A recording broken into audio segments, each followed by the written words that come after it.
Right గా మోందా తుఫాన్ కి సంబంధించిన బ్రేకింగ్ న్యూస్ చూస్తున్నాం. ఏపీని అతలాకుతలం చేసిన మోందా తుఫాన్ ఇప్పుడు తెలంగాణపై తన ప్రభావాన్ని చూపుతుంది. రాత్రి నుంచి పలు ప్రాంతాల్లో ఎడతెరిపి లేకుండా వర్షాలు కురుస్తున్నాయి. హైదరాబాద్ లో వాన దంచి కొడుతోంది. నాగర్ కర్నూల్లో 16.73 సెంటీమీటర్ల వర్షపాతం నమోదైంది. ఈ రోజు భారీ నుంచి అతి భారీ వర్షం కురిసే అవకాశం ఉండటంతో పలు జిల్లాలకు ఆరెంజ్ ఎల్లో అలర్టులు జారీ చేసింది వాతావరణ శాఖ.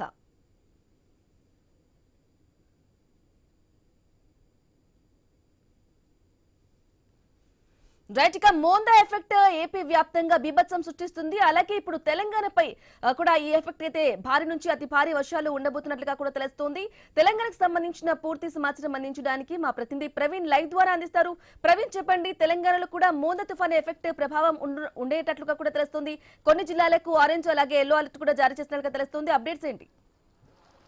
బ్రాహ్మణి మనం చూసుకుంటే కనుక మొత్తం టోల్గా ఈ యొక్క మోందా తుఫాన్ ఏదైతే ఉందో ఆ తుఫాన్ ప్రభావం వలన తెలంగాణ వ్యాప్తంగా కూడా ఆ భారీ వర్షాలు కురుస్తున్నాయి. అదేవిధంగా చూసుకుంటే కనుక అదే వివిధ జిల్లాలతో పాటు హైదరాబాద్లో కూడా నిన్న రాత్రి నుండి భారీ వర్షం అయితే కురుస్తుంది. ఈ విధంగా చూసుకుంటే కనుక నాగర్ కర్నూలు, వనపర్తి, రంగారెడ్డి జిల్లాలో, నల్గొండ జిల్లాలో కూడా భారీ వర్షాలు కురుస్తున్నాయి. దీనికి తగ్గట్టుగానే అయితే ఇప్పటికే నాగర్ కర్నూలులో 13.73 సెంటీమీటర్ల అత్యధిక భారీ వర్షపాతం కూడా నమోదైన నేపథ్యంలో, అదేవిధంగా నల్గొండలో 13.13 సెంటీమీటర్లు అత్యధికంగా భారీ వర్షపాతం నమోదైంది. నాగర్ కర్నూలులో కూడా పెద్దమద్నూరులో 11.4 సెంటీమీటర్ల భారీ వర్షపాతం నమోదైంది. అదేవిధంగా నాగర్ కర్నూలులో అయితే పాద్రాలోన 11.38 సెంటీమీటర్ల వర్షపాతం నమోదైంది. వనపర్తి లోపల 9.93 వర్షపాతం నమోదైంది. రంగారెడ్డిలో చూసుకుంటే కనుక 8.33 సెంటీమీటర్ల భారీ వర్షపాతం నమోదైన నేపథ్యంలో ఈ రోజు కూడా భారీ నుండి అతి భారీ వర్షాలు కురుస్తాయంటూ కూడా వాతావరణ శాఖ ఇప్పటికే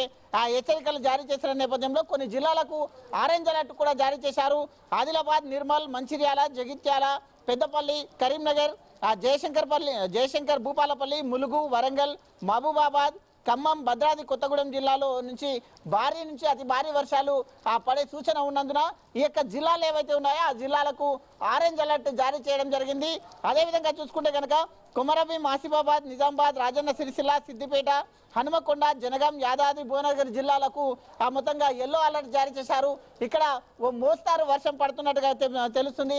ఇక అన్ని జిల్లాలతో పాటు కొన్ని తేలికపాటి వర్షాలు కూడా ఉంటాయంటూ కూడా చెప్తుంది. ఇటు జిహెచ్ఎంసీ ప్రాంతంలో కూడా భారీగా వర్షపాతం నమోదవుతుంది అంటూ ఇప్పటికే వాతావరణ శాఖ హెచ్చరికలు జారీ చేసిన నేపథ్యంలో జంట జలాశయాలు ఏవైతే ఉన్నాయో ఇటు ఉస్మాన్ సాగర్ కానీ, హిమాయత్ సాగర్ కానీ జంట జలాశయాలని కూడా అయితే మొత్తంగా నిండు కుండల మారిన నేపథ్యంలో వాటిని ముందస్తు జాగ్రత్తగా జలమండలి అధికారులు ఇప్పటికే ఏదైతే గండిపేట ఉస్మాన్ సాగర్ ఉంటుందో ఉస్మాన్ సాగర్ 10 గేట్లను 2 అడుగుల మేర ఎత్తేసి కింద దిగువకు నీటిని వదిలిపెడుతున్నారు. అదేవిధంగా హిమాయత్ సాగర్ ఏదైతే ఉందో హిమాయత్ సాగర్ 4 గేట్లను ఎత్తేసి కిందికి మొత్తం టోల్గా చూసుకుంటే 2900 క్యూసెక్ల నీటిని విడుదల చేస్తున్నారు.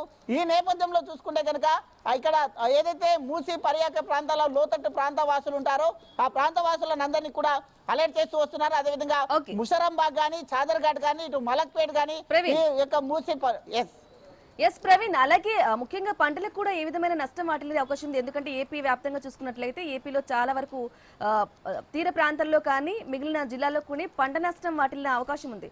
మరి ఈ విధంగా తెలంగాణలో కూడా ఈ ఎఫెక్ట్ ఉన్న నేపథ్యంలో పంట నష్టం ఏ విధంగా ఉండే అవకాశం ఉందంటారు?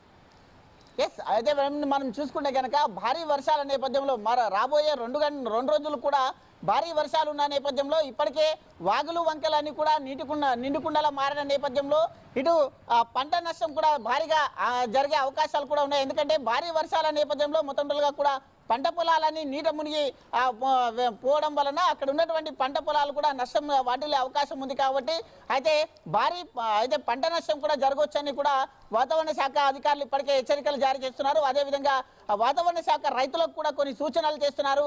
ఎవరు కానీ పొలాల వద్దకు వెళ్ళేటప్పుడు జాగ్రత్తగా వెళ్ళాలి. అయితే కరెంట్ పోల్స్ ఏవైతే ఉంటాయో వేలాడినటువంటి తీగల వద్దకు వెళ్ళకూడదు అంటూ కూడా హెచ్చరికలు జారీ చేస్తున్నారు. అదేవిధంగా ఇటు జిహెచ్ఎంసీ ప్రాంత వాసులకు కానీ తెలంగాణ రాష్ట్ర వ్యాప్తంగా కూడా వాతావరణ శాఖ కొన్ని సూచనలు కూడా చేస్తుంది. పాడుబడ్డ ఇళ్లలో ఎవరు కూడా ఉండరాదు అంటూ కూడా చెప్తుంది. అయితే హైదరాబాద్ వ్యాప్తంగా కూడా అత్యవసరం అయితే తప్ప రోడ్లపైకి ఎవరు రాకూడదు అంటూ కూడా పోలీసు వాళ్ళు కూడా చెప్తూ ఉన్నారు. Right Praveen, thank you for the updates.